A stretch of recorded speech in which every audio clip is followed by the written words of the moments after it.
नमस्कार, DD news पर आप सभी का स्वागत। मैं हूं आपके साथ भावना नैयर।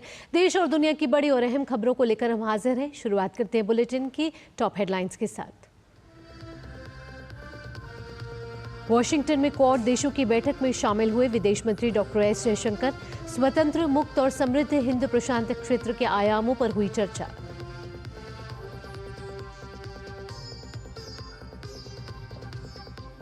तुर्की के स्की रिजॉर्ट होटल में लगी आग में मृतकों का आंकड़ा बढ़कर 76 हुआ। घायलों की संख्या और बढ़ने की आशंका। दिल्ली विधानसभा चुनाव के लिए प्रचार तेज। पीएम मोदी भाजपा के बूथ कार्यकर्ताओं को देंगे जीत का मंत्र। आप और कांग्रेस का प्रचार भी जारी। प्रयागराज महाकुंभ में आज होगी योगी कैबिनेट की बैठक। मंत्रियों संग लगाएंगे संगम में डुबकी। अनेक प्रस्तावों पर लगेगी मोहर। और क्रिकेट में भारत और इंग्लैंड के बीच पहला टी20 मैच आज कोलकाता के ईडन गार्डन में होगा मुकाबला।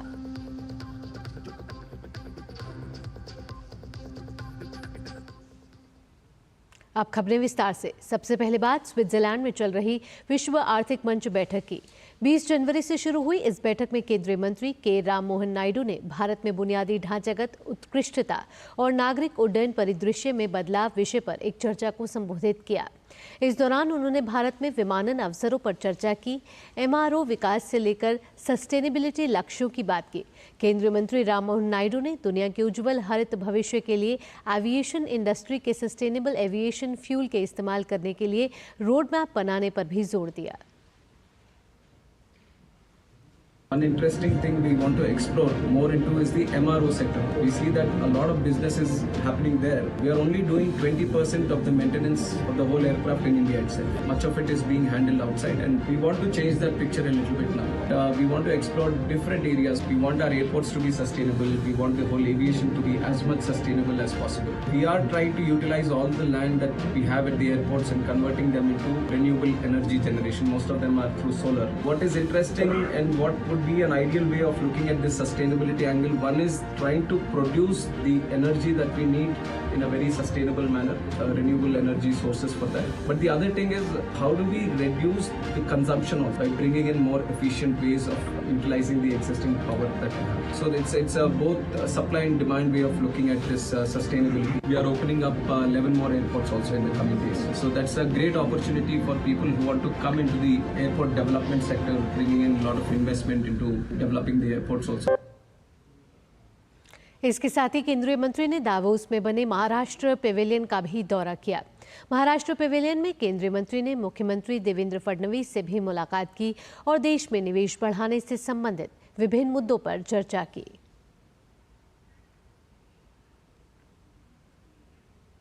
साथ ही रेल मंत्री अश्विनी वैष्णव भी इस वक्त स्विट्जरलैंड के दौरे पर हैं। केंद्रीय मंत्री विश्व आर्थिक मंच की 55वीं वार्षिक बैठक में भारत का प्रतिनिधित्व कर रहे हैं। अश्विनी वैष्णव ने इस दौरान सेंट मार्गेथन के स्टेडलर रेल के रेल कोच निर्माण संयंत्र का दौरा किया।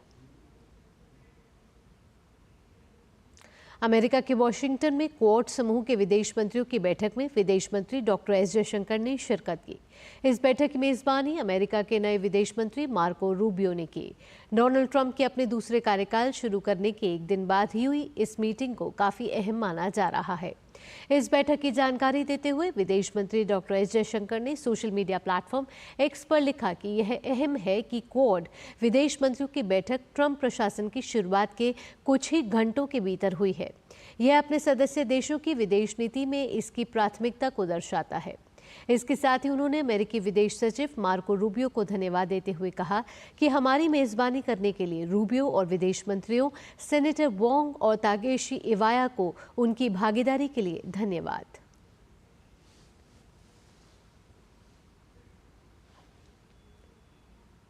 प्रधानमंत्री और भारतीय जनता पार्टी के वरिष्ठ नेता नरेंद्र मोदी आज दिल्ली विधानसभा चुनाव प्रचार अभियान के अंतर्गत नमो ऐप के माध्यम से भारतीय जनता पार्टी के बूथ स्तर के कार्यकर्ताओं से संवाद करेंगे। मेरा बूथ सबसे मजबूत नामक इस कार्यक्रम में कार्यकर्ताओं को अपने अपने बूथ को मजबूत बनाने का संदेश दिया जाएगा। दिल्ली में 5 फरवरी को मतदान होना है। नमो ऐप के राष्ट्रीय समन्वयक और भाजपा नेता कुलजीत सिंह चहल ने बताया है कि प्रधानमंत्री मोदी आज दोपहर पार्टी के बूथ स्तर के कार्यकर्ताओं के साथ बातचीत करेंगे। बूथ कार्यकर्ताओं से सीधे संवाद में वे दिल्ली में पार्टी की जीत सुनिश्चित करने के लिए उन्हें प्रेरित करेंगे। मेरा बूथ सबसे मजबूत कार्यक्रम के अंतर्गत दिल्ली के सभी 256 वार्डों के 13,033 बूथ के पार्टी कार्यकर्ता वीडियो कॉल के माध्यम से प्रधानमंत्री मोदी का संदेश सुनेंगे। उनमें से कुछ को प्रधानमंत्री मोदी के साथ बातचीत का अवसर भी मिलेगा। और अब बात दिव्य भव्य महाकुंभ की।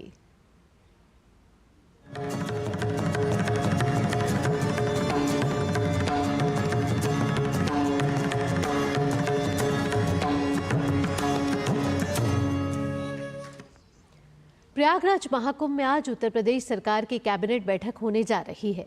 इस बैठक में योगी कैबिनेट के सभी 54 मंत्रियों को बुलाया गया है। बैठक में जहां प्रदेश को कई सौगात देने वाली योजनाओं और प्रस्तावों को मंजूरी दी जाएगी, वहीं बैठक के बाद मुख्यमंत्री योगी आदित्यनाथ पूरे मंत्रिमंडल के साथ त्रिवेणी संगम की पावन धारा में डुबकी भी लगाएंगे। महाकुंभ नगर में त्रिवेणी तट पर स्थित ये त्रिवेणी संकुल पूरी तरह तैयार है महाकुंभ 2025 के आयोजन में एक स्वर्णिम अध्याय जोड़ने के लिए। बुधवार को इसी त्रिवेणी संकुल में उत्तर प्रदेश की योगी आदित्यनाथ सरकार की कैबिनेट की बैठक होगी। ये बैठक इसी पांडाल में होगी। संगम तट पर दुनिया का सबसे बड़ा मानव समागम महाकुंभ हुआ है, तो यमुना तट पर स्थित त्रिवेणी संकुल पूरी तरह तैयार है राज्य मंत्रिमंडल की बैठक के लिए, जिसकी अध्यक्षता मुख्यमंत्री योगी आदित्यनाथ करेंगे। ऐसा माना जा रहा है कि महाकुंभ नगर की पावन भूमि पर योगी आदित्यनाथ की कैबिनेट में कई ऐसे निर्णय लिए जा सकते हैं जिनसे विरासत के संरक्षण और विकास को गति मिल सके। मंत्रिमंडल की बैठक अरैल में करने का फैसला इसलिए किया गया है जिससे संगम में स्नान के लिए आने वाले श्रद्धालुओं को कोई असुविधा न हो। सभी मंत्रीगण कैबिनेट की बैठक करेंगे। स्वाभाविक रूप से ये हम सब के लिए प्रयाग का महाकुंभ बहुत ही गर्व का विषय है। कुछ दिन पहले माननीय प्रधानमंत्री जी भी आकर के अपना आशीर्वाद अपनी सहभागिता यहाँ कर गए हैं और कल की मंत्रिमंडल के बैठक के बाद यहाँ के प्रशासन को, यहाँ के कर्मियों को, यहाँ के अधिकारी, हमारे सफाई कर्मी जो विशेष रूप से जो बधाई के पात्र हैं, अभिनंदन के पात्र हैं, जिन्होंने इतना स्वच्छ सुंदर प्रयागराज और तीर्थ क्षेत्र बना करके दिखाया। इसके लिए त्रिवेणी संकुल में एक अस्थायी सर्किट हाउस भी बनाया गया है। ऐसी उम्मीद की जा रही है कि मंत्रिमंडल बैठक में राज्य सरकार कई महत्वपूर्ण फैसले ले सकती है, जिससे इस समूचे क्षेत्र के धार्मिक, सामाजिक, आर्थिक पक्ष का विकास और साल 2025 के पूर्ण महाकुंभ के आयोजन में एक स्वर्णिम अध्याय जोड़ा जा सके। मंत्रिमंडल की बैठक के बाद समूचा मंत्रिमंडल योगी आदित्यनाथ की अगुवाई में इसी वीआईपी घाट से संगम नोज पर बने वीआईपी जेटी पर पहुंचेगा। पुण्य स्नान के बाद पूजा अर्चना करेगा। साल 2019 के भी कुंभ में समूचा मंत्रिमंडल संत महात्माओं के साथ संगम नोज पहुंचा था, स्नान करके पुण्य का भागीदार बना था और जनता को विकास का उपहार दिया गया था। प्रयागराज और वाराणसी को मिलाकर नई विकास इकाई या धार्मिक नगरी बनाने के निर्माण का प्रस्ताव रखा जा सकता है। इसमें प्रयागराज और वाराणसी के अलावा चंदौली, गाजीपुर, जौनपुर, मिर्जापुर और भदोही को भी शामिल किया जा सकता है। पूरे क्षेत्र के धार्मिक महत्व को ध्यान में रखते हुए योजनाबद्ध तरीके से विकास का प्रस्ताव तैयार किया गया है। इससे धार्मिक पर्यटन को बढ़ावा मिलने के साथ क्षेत्रीय विकास और स्थानीय लोगों को रोजगार मिलने की बात कही जा रही है। मीडिया रिपोर्ट्स के मुताबिक बुंदेलखंड एक्सप्रेसवे के विस्तार के प्रस्ताव के तहत चित्रकूट से 12 तक नए लिंक एक्सप्रेसवे का प्रस्ताव यूपी कैबिनेट मंजूरी दे सकता है, जिससे बुंदेलखंड एक्सप्रेसवे का विस्तार प्रयागराज तक हो जाएगा। बैठक में प्रयागराज और इससे सटे धार्मिक ऐतिहासिक महत्व के जिलों जैसे वाराणसी, जौनपुर, चित्रकूट, भदोही आदि को विकास परियोजनाओं की सौगात मिल सकती है। कुंभ के बाद अब ये महाकुंभ है, तो जनता को अपेक्षा है कि और बड़ी सौगात और बड़ा उपहार राज्य सरकार उन्हें देगी, जो कि इस केवल पूर्वांचल ही नहीं समूचे प्रदेश के विकास की गति को बढ़ावा देगी, विकास के साथ साथ विरासत को भी संरक्षण देगी। कैमरा पर्सन रमाकांत के साथ अश्विनी कुमार मिश्र, डीडी न्यूज, महाकुंभ नगर। महाकुंभ को श्रद्धालुओं के लिए यादगार अनुभव बनाने के लिए कई राष्ट्रीय और अंतर्राष्ट्रीय संगठन एक साथ आ रहे हैं। इनमें से एक संगठन इस्कॉन यह सुनिश्चित कर रहा है कि कोई भी श्रद्धालु भूखा न रहे, क्योंकि वे अपने मेगा रसोई के माध्यम से प्रतिदिन 1 लाख से अधिक श्रद्धालुओं को निःशुल्क भोजन परोस रहे हैं। पवित्र स्नान के लिए हर रोज हजारों श्रद्धालु त्रिवेणी संगम की ओर रुख करते हैं, ये सुनिश्चित करने के लिए कि कोई भी श्रद्धालु भूखा न रहे। कई संगठन निःशुल्क भोजन या प्रसाद परोसने के लिए एक साथ आए हैं। इन संगठनों में से एक है इस्कॉन, जिसने प्रतिदिन 1 लाख से अधिक श्रद्धालुओं को भोजन परोसने के लिए 3 मेगा रसोई स्थापित की हैं। जब एक दिन में 1 लाख श्रद्धालुओं को खिलाने की जिम्मेदारी हो तो तस्वीर कुछ इस तरह होती है। यहाँ पर है हम महाप्रसाद सेवा किचन में, जहाँ पर इस्कॉन द्वारा ये मेगा किचन एस्टैब्लिश किया गया है और हम यहाँ पर देख सकते हैं कि किस तरह से दूर देश से, पूरे देश से जो महिला श्रद्धालु हैं, जो सेवक है, वो यहाँ पर आए हैं। सब्जी काटने का काम इस वक्त यहाँ पर चल रहा है, क्योंकि एक अनुमान ये है कि करीब 1 लाख लोगों को, 1 लाख श्रद्धालुओं को रोजाना यहाँ पर इस्कॉन किचन में खिलाया जा रहा है। और ये किचन भी कई मायनों में बेहद खास है।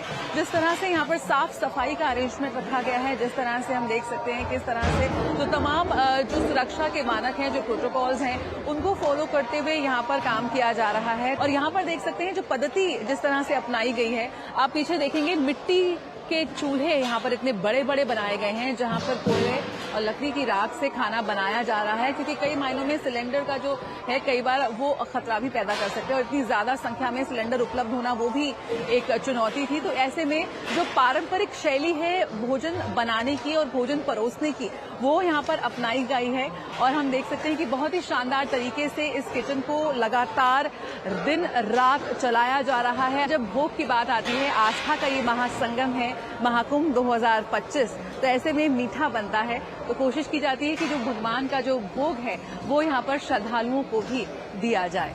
प्रबंधन ये सुनिश्चित करता है कि भोजन स्वच्छ और स्वादिष्ट हो। प्रतिदिन हम लगभग 1 लाख लोगों के लिए महाप्रसादम तैयार करते हैं और स्नान के दिन में, बाकी दिन में ये और ज़्यादा बढ़ जाता है। सो ये पूरा सेटअप है और बहुत सारे वॉलंटियर्स हमारे साथ जुड़े हुए हैं। इसकी कैपेसिटी बहुत ज़्यादा है। इस किचन के अंदर से हम एक दिन में 2-2, 3-3 लाख जो महाप्रसादम भी तैयार कर सकते हैं। तो इसका सारा तैयारी हमने किया हुआ है और इसमें हम जैसे जैसे रिक्वायरमेंट होता है, हम डे टू डे बेसिस में भी देखते हैं कितने लोग यहाँ पे आ रहे हैं और किस प्रकार से डिस्ट्रीब्यूशन हो रहा है। स्नान, दान और ध्यान के मंत्र के साथ ऐसी कई रसोई दिन रात महाकुंभ में आने वाले श्रद्धालुओं को प्रसादम बांट रही हैं।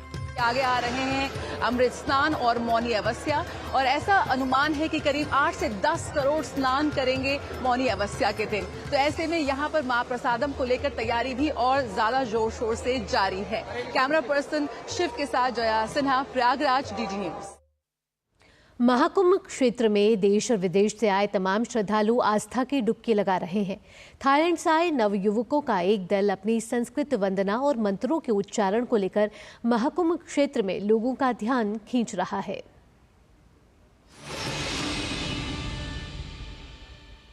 सदा वसंतं पृथया रविंदे भवं भुवानी सहितं नमामि। नमः शिवाय लम्बेश्वरा शिव लम्बेश्वरा, हरे हरे बोले नमः शिवाय। Durga Lakshmi Saraswati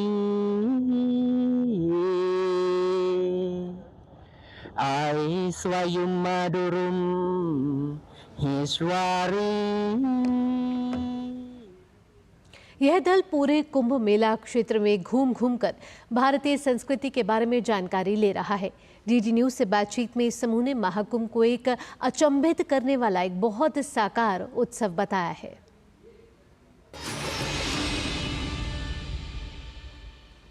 My name is Bob. I am Thailand. Really happy. I'm good. Come to in Mela, Mahakumbha Mela. I love India. I love God India. We are coming here because it's 12th year for the cycling. Is the Mahakumbh. We are very glad to be here, and this is the first time for the this town is Prayagraj. Yeah, Prayagraj town is the very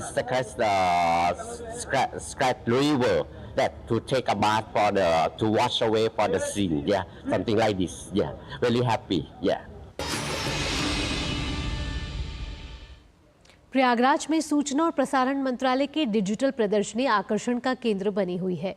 Mahakumbh के अवसर पर लगाई गई इस प्रदर्शनी के माध्यम से लोगों को नए आपराधिक कानूनों का विस्तृत और सरल विवरण प्रदान किया जा रहा है।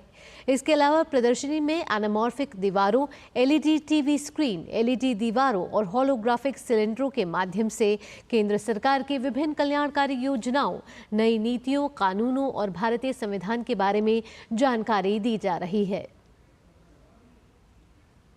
29 जनवरी को मौनी अमावस्या है। महाकुंभ में इस पवित्र अवसर पर स्नान के लिए करीब 10 करोड़ श्रद्धालु पहुंचने की उम्मीद है। भीड़ को देखते हुए रेलवे ने उचित प्रबंध किए हैं। मौनी अमावस्या के दिन रेलवे प्रयागराज क्षेत्र के विभिन्न रेलवे स्टेशनों से श्रद्धालुओं और तीर्थयात्रियों की सुविधा के लिए 150 से अधिक विशेष ट्रेनें चलाई जाएंगी। रेलवे ने कुल 400 से अधिक मेला स्पेशल रेलगाड़ियां चलाने की योजना भी बनाई है। रेलवे ने यात्रियों से अपील की है कि वे अपने गंतव्य की ओर जाने के लिए निर्धारित की गई रेलवे स्टेशनों से ही यात्रा करें। यात्रियों के लिए आवश्यक सुविधाओं का विस्तार करने के लिए मेडिकल, रेलवे सुरक्षा बल और रेलवे के वाणिज्य विभाग की टीम योजनाबद्ध तरीके से काम कर रही है। साल 2025 मध्य प्रदेश के मालवा की महारानी पुण्य श्लोका अहिल्या देवी का 300वां जयंती वर्ष है। लिहाजा मध्य प्रदेश की सरकार अहिल्या देवी को अपनी अगली कैबिनेट समर्पित करने जा रही है। ये बैठक भोपाल में मंत्रालय में नहीं बल्कि लोकमाता की राजधानी रही धार्मिक नगरी महेश्वर में होगी। 2025 पुण्य श्लोका अहिल्या देवी का 300वां जन्म जयंती वर्ष। एमपी सरकार ने अहिल्या देवी की 300वीं जन्म जयंती मनाने का निर्णय लिया। लोकमाता की राजधानी रही धार्मिक नगरी महेश्वर में एमपी सरकार की अगली कैबिनेट बैठक। अहिल्या देवी का जीवन त्याग, नारी सशक्तिकरण, धर्म और न्याय के आदर्शों से प्रेरित। देवी अहिल्याबाई ने शिक्षा और धर्म के माध्यम से समाज में एकता और सामंजस्य बढ़ाया। 24 जनवरी को मध्य प्रदेश की पूरी सरकार धार्मिक नगरी महेश्वर में होगी, क्योंकि महेश्वर में मध्य प्रदेश सरकार की अगली कैबिनेट की बैठक का आयोजन किया जा रहा है। सूबे के सीएम डॉक्टर मोहन यादव ने कहा है कि देवी अहिल्या की 300वीं जयंती को एमपी में खास अंदाज में मनाया जाएगा। पूरे वर्ष अलग अलग कार्यक्रम राज्य में उनकी सरकार करेगी। इस वर्ष की कैबिनेट 24 जनवरी की अहिल्या माता के नाम पर उनकी 300वीं जयंती के अवसर पर महेश्वर में हम करने जा रहे हैं। मुझे इस बात का संतोष है। मध्य प्रदेश वो धरती है जहाँ रानी दुर्गावती, अहिल्या महारानी, सम्राट विक्रमादित्य, राजा भोज, ऐसे बड़े बड़े सुशासन के नाम हैं जिनके आधार पर मध्य प्रदेश गौरवान्वित होता है। महेश्वर में होने वाली बैठक के लिए तैयारियां शुरू हो गई हैं। मीटिंग से पहले सीएम मोहन यादव और मंत्रिमंडल के सदस्य अहिल्या किले में राजगद्दी के दर्शन करेंगे। कैबिनेट सदस्य अहिल्या घाट पर मां नर्मदा की पूजा अर्चना कर चुनरी अर्पित की जाएगी। कैबिनेट बैठक के बाद सीएम महेश्वर में विकास परियोजनाओं का लोकार्पण, भूमि पूजन करेंगे और आम सभा को भी संबोधित करेंगे। देवी अहिल्या जी को समर्पित कैबिनेट करेंगे 24 तारीख को महेश्वर में, और उसमें कुछ महत्वपूर्ण निर्णय भी लेंगे जो देवी अहिल्या माता के सम्मान में हो। उनके प्रति कृतज्ञता व्यक्त करेंगे और उनके सम्मान में प्रदेश में कुछ ऐसा निर्णय करें। आपको बता दें कि लोकमाता देवी अहिल्याबाई भारत के इतिहास में एक महान शासिका, समाज सुधारक और धर्मपरायण नेत्री के रूप में प्रसिद्ध हैं। उनका जीवन त्याग, नारी सशक्तिकरण, धर्म और न्याय के आदर्शों से प्रेरित है। देवी अहिल्याबाई ने शिक्षा और धर्म के माध्यम से समाज में एकता और सामंजस्य को बढ़ावा दिया। ऐसा नहीं है कि पहली बार मध्य प्रदेश की सरकार भोपाल के मंत्रालय से निकलकर कहीं अन्य शहर में जाकर कैबिनेट की बैठक कर रही हो।